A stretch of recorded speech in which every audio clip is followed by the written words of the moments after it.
Yan, konti lang po sabaw.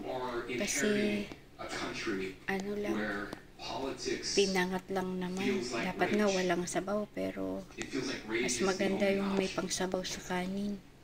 Mahirap mabulunan. Through those words, the name's going to win our jackpot today. In a few moments, I'm going to ask you to put the jackpot counter into the machine. We're going to go home with £10,000. Just need to get it out again. We're going to £20,000. We get to drop with the double still there. Here's how you're going to do it. I'm going to show you 6 question categories. Each category, choose to play 1, 2, or 3 counters into the machine. The more you play for, the harder the question will be. The more you win, the better your chances of getting the jackpot counter out. It's as simple as that. So, we need to release the precious jackpot counter into the machine. So, what are your thoughts? Nag-iba na ang kulay ng sabaw kasi natunaw na yung fish cubes. Matagal dumugtong, no? Yung fish cubes niya. Yan, nilagyan ko po kasi ng fish cubes para yung red po na yun, siling maanghang. And then, luya at sibuyas.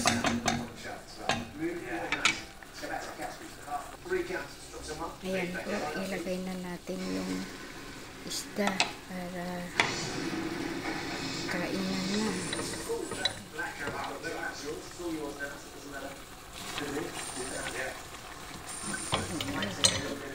Madali lang naman maluto.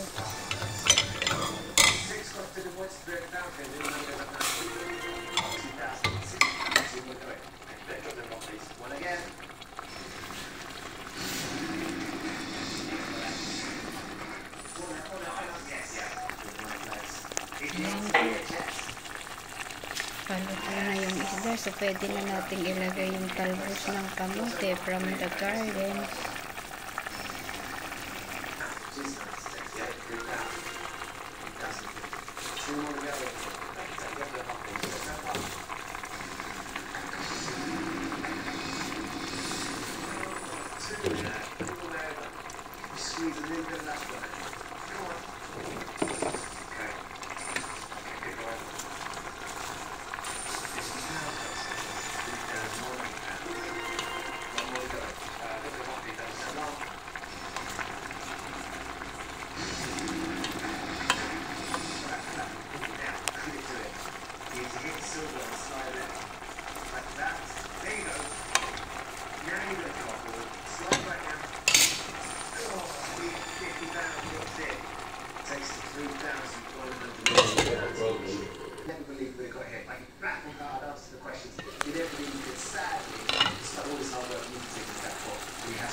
Ayan po, happy kanin na naman.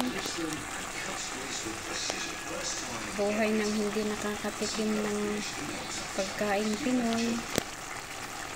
Ayan, susurvive na sa tanim na kamote sa paso.